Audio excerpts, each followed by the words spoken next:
What is going on, all of you Street Fighters? No, not Street Fighters. Rage Street Fighters out there in the world. I am Mega Am, so thank you for watching this review video. Whether you are a new or returning viewer, I appreciate you stopping by. And quickly today, I know I've done a lot of reviews lately as of this upload. Quickly today, I wanted to go over my time that I spent with Streets of Rage 2. I am playing this via the Nintendo Switch Online Sega Genesis system there. This was the first time I played it. I bought it years ago myself, but I finally sat down and played it. I actually did a live stream of it a couple months ago as of this upload. And recently, especially before Donkey Kong Bonanza launches, I wanted to kind of sit down, at least get through the main story, like with at least one character, and experience it that way. So yeah, let's do that. Let's go over it quickly. I don't anticipate this being a long review, but just in case at the very beginning, I know this is an old game, but I want to talk about light to no spoilers and then go more in depth about spoilers after the fact. So let's start with the light to no spoilers here. This game came out in, I think it was 1992. Oh, do we not have the instructions here? I guess not. I believe it was 92 on the Sega Genesis, of course. This is a sequel to the original. This is the only Streets of Rage game I've played. I haven't even played 4. I'm a bit of a self-proclaimed Sega fan. I've played a lot of their, especially Dreamcast-era games and more modern. Yeah, 92, there you go. But this is one of those games that I've listened to the soundtrack plenty of times, especially the Go Straight, the first song, so many different times. It's like absolutely fantastic song. Just the whole soundtrack is great. But let's talk about the game itself, because of course we can talk about music for games all day, but let's talk about the game itself as I play a little bit here. So for those of you who might not know, the basic premise of this game is that it's a beat 'em up. So if you don't know what a beat 'em up is, it's like you have a selection of characters and you go around and you essentially, like a lot of classic beat 'em ups, scroll from left to right and you'll go and like defeat enemies. You have certain moves you can do. It's almost like a fighting game simplified, where you're kind of on the move from left to right, like side scrolling. It's like a side scroll and a fighting game combined. You're moving between stages, usually fighting bosses and stuff that come up with like kind of limited, especially these older games, definitely limited mechanics there. But for this game specifically, this is the second game. You have Axel, who's like the face of the series, Blaze, who's also, I think, been in almost, if not every Streets of Rage game. You have Max, and you have Skate. Now, you might notice all 4 of them have different stats. So there's the power, technique, speed, jump, stamina. Axel's more focused on technique and less jump. Blaze is the all-around character right here. Max is an absolute powerhouse with a lot of stamina, but his speed and jump obviously very limited. And then Skate has really good speed and jump, but less power and stamina. I'm just gonna say right now, I went through this whole game. I only did it with one character, and that character was actually Max. He's a beast. Max is an absolute beast. I will say I played through most of it as Blaze, but I didn't end up finishing through. I like her. She's a very well-rounded character. Skate, I didn't really like too much. I mean, he's very fast and speedy, but I definitely like the characters that have a bit more power. Axel's solid. Honestly, I didn't really love him either, but he's like a pretty basic one. Let's go through as Axel, because why not? I'm just to showcase off the gameplay. But you kind of start off, there's a few different stages, and you go through from left to right. And like the pixel art in this game, absolutely beautiful for the time. I would still say it holds up. I mean, the character models, not so much, but the backgrounds, I mean, look at how vibrant these are. Look at how vibrant these backgrounds are. So you can see here, I'm just doing kind of like 1-2 punches. You can occasionally grab enemies. You have like a drop kick move you can do.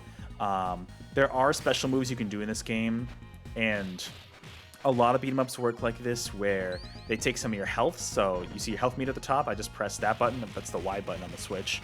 And you can see it reduces some of my health. But I do some kind of cool uppercut moves that do a lot of damage. It's especially useful for if you have a group of multiple enemies coming after you. But the way I played through this game is I really just took my time and didn't like rush anything, you know, and just like took my time to clear out whatever enemies I could. And what I will say is that this game has rewind. And, you know, some of you are going to call it cheating. I guess it technically is kind of cheating, but cheating to my advantage here. I use rewind a lot, like a ton. And you know what I mean? Like, obviously, if you're a purist, you're going to say, oh, no, you can't be doing that. But, like, let people play the games however they want to. That's always been my opinion. And honestly, I would not have gotten through this game if it wasn't for rewinds. I did use some save states, but I really didn't need them. It was really just the rewind that I used. I mean, I used it when I had to, like, reload my run through, I guess. In that case, I did use it. But it's like, get over here. I really didn't use it like too much, but the rewind I abused the hell out of, and honestly, I'm fine with that. Otherwise, like I said, I would not have gotten through this game. It's a hard game, especially like an old school Genesis game. Like, this is not an easy game, I would say, and maybe it's easier than the first game or the third game. I really don't know. I'm assuming 4 is probably the most approachable out of all of them since it's a lot more modern. And there's that 3D Streets of Rage apparently that Sega's working on, so who knows how that's gonna go. But back to the aesthetics. The visuals and the music are fantastic in this game. I love the soundtrack. Love the vibes they're going for. Lots of different enemy types, as you can see here. They're not always the most inspired. The boss fights are kind of cool. I won't spoil them. I'll say that for the spoiler section in terms of like my favorites there. But like, there's some different characters that are more boss fights, but like still nothing stands out except for like the final boss. But otherwise, it's just kind of like, I feel like pretty, I don't want to say generic, because they're not generic designs. They are good like enemy designs, but they're just not anything too crazy. Whereas I assume more modern, maybe even Streets of Rage 4 got a little more interesting with those. But you know, beat 'em up, classic style beat 'em ups have been kind of making a comeback as of late. So it's cool to go back to this one and play one of the originals that really helped to kickstart the genre, along with like Final Fight, Double Dragon, all of those. You'll see if as you accrue points, you gain extra life, like a lot of old school games used to do. And I'm picking up different items. The lead pipe's my favorite item to pick up. I actually don't love the knife a lot. There's also like ninja enemies that come up who are more interesting and unique, and they have like shurikens you can pick up and use to attack. But the lead pipe is just, not only is it more powerful than most of the other pickup weapons, it also has a longer range. So I can just sit here and start like literally like slashing enemies from the background. It's so good. You can hit multiple enemies at once. I think it's literally broken, the lead pipe. It's so good.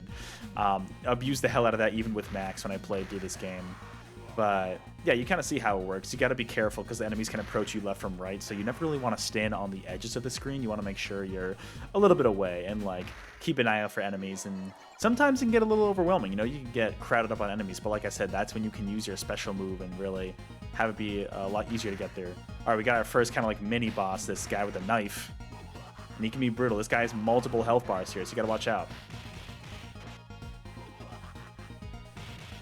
But yeah, presentation of this game is so good. Absolutely love that about it. When I'm in a pinch, sometimes I'll use the drop kick. That can honestly take a lot of enemies off guard by surprise. And if you get used to their like attack patterns too, be really neat. You can also grab health items off the ground, which is really good. So that's cool to have. But I'm not great at these games, if you can tell. I'm not the best at these games, especially because I ended up using a lot of rewind. I'm sure you can kind of pick up on that from there. But just the style I really like, and like the character selection is very good.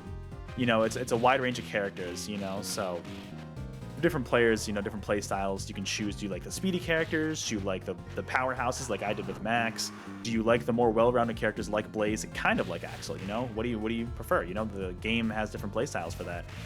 There is no difficulty select from what I can tell, which I would have liked, but what are you gonna do? These games were hard. This was back when console games still had arcade design mentalities, you know? And as a console game, I can't even imagine playing this back in the day without save states or rewind. Like, that would have been absolutely brutal, I think. I don't know if I don't think I would have been able to beat them. But just the vibes here are immaculate. Like, this has such great Sega energy in terms of just like its vibes and the presentation and the music, of course, which I really like. The gameplay is just, it's pretty basic, honestly, by today's standards. I don't love it. It is satisfying to punch enemies and send them flying, but I feel like it's just not... All right, actually, you missed a little, buddy.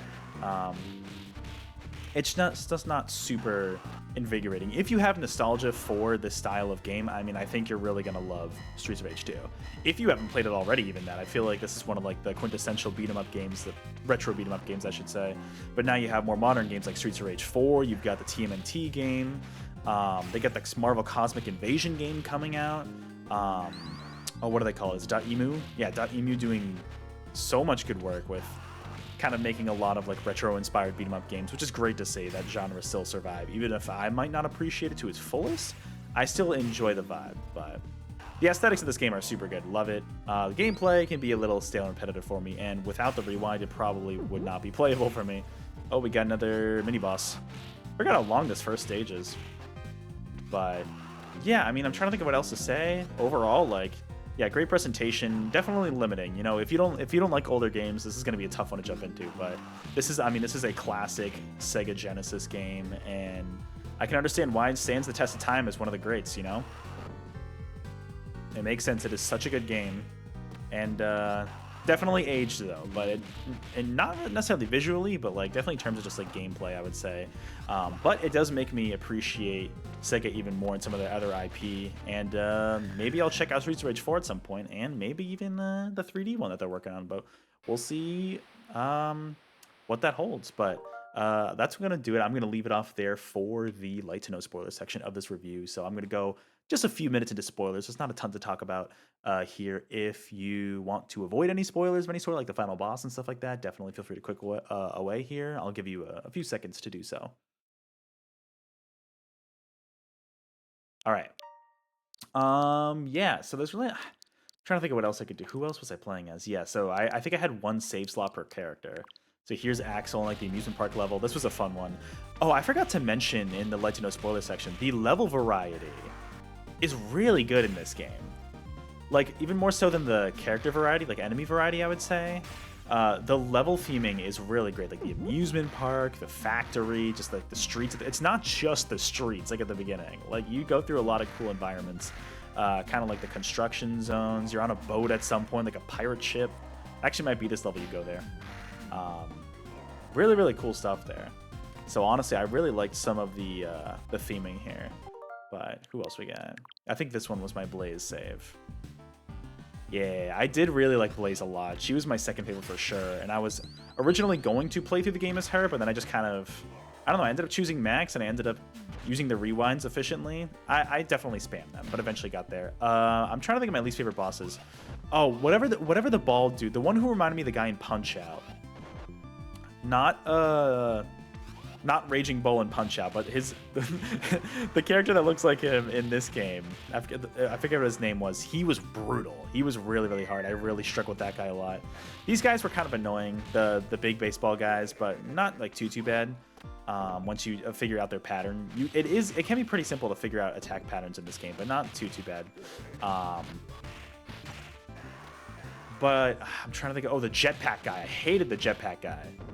Jetpack guy was brutal. You had to like line yourself up properly with their with their line of attack and go from there. But yeah, overall, like, definitely enjoyed my time with it. It just, yeah, I think my enjoyment was definitely diminished by the fact that I had to use rewind so much. But like I said, like, I literally would not have been able to get through this game otherwise. So what are you gonna do? It is what it is. But I did still enjoy my time. The vibes were great. The variety in terms of especially characters and level design is great. And I mean, even the enemies, you know what I mean? They just, because you fight so many enemies throughout the run of the 8 stages in this game, it's like, especially the common ones definitely get it. Oh, I was in the same spot too. They kind of get bland after a little bit. So there definitely is that aspect to it. But I did like the presentation. The gameplay is just, for me, I mean, it's over 30 years, actually. Yeah, it's over 30 years old at this point. Like, of course, it's going to be a little stale by today's day and age, but I still really appreciate it for what it was. Oh, nice. Yeah, this was literally after I finished the final boss. Which, actually, can I rewind? Oh, man, I can't rewind because that was yesterday when I played through that. But I did beat Mr. X, which the fact that he had just had the machine gun ready to go is great.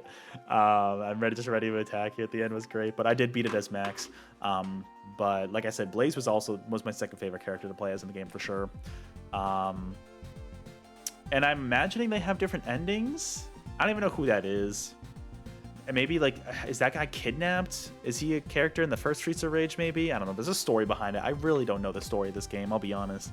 They don't, openly present it to you, except for, like, the little credits crawl at the beginning. Mr. X is the bad guy.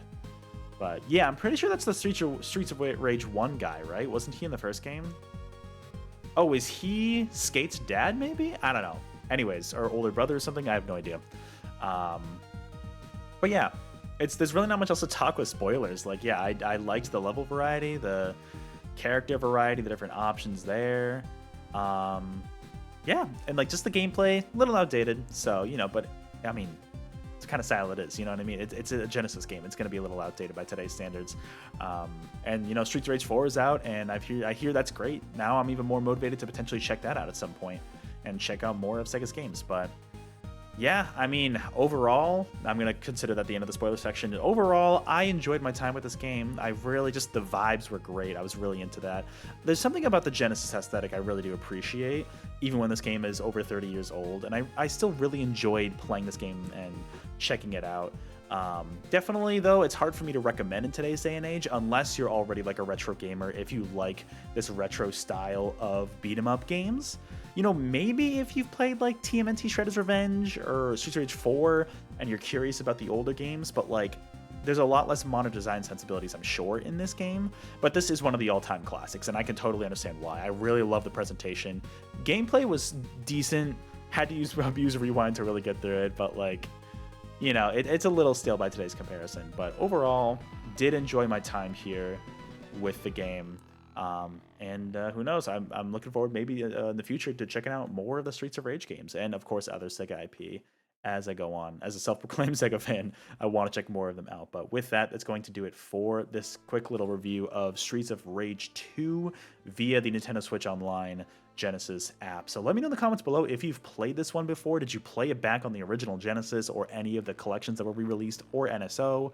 What do you think? Do you like it? Do you not? What do you think of the other Streets of Rage games, including the newer games? Are you excited for the upcoming 3D Streets of Rage that apparently they're working on at SEGA? But let me know in the comments below. Otherwise, I'll catch you on the next video or live stream. And until then, hit the streets, get ready to fight. See you out there.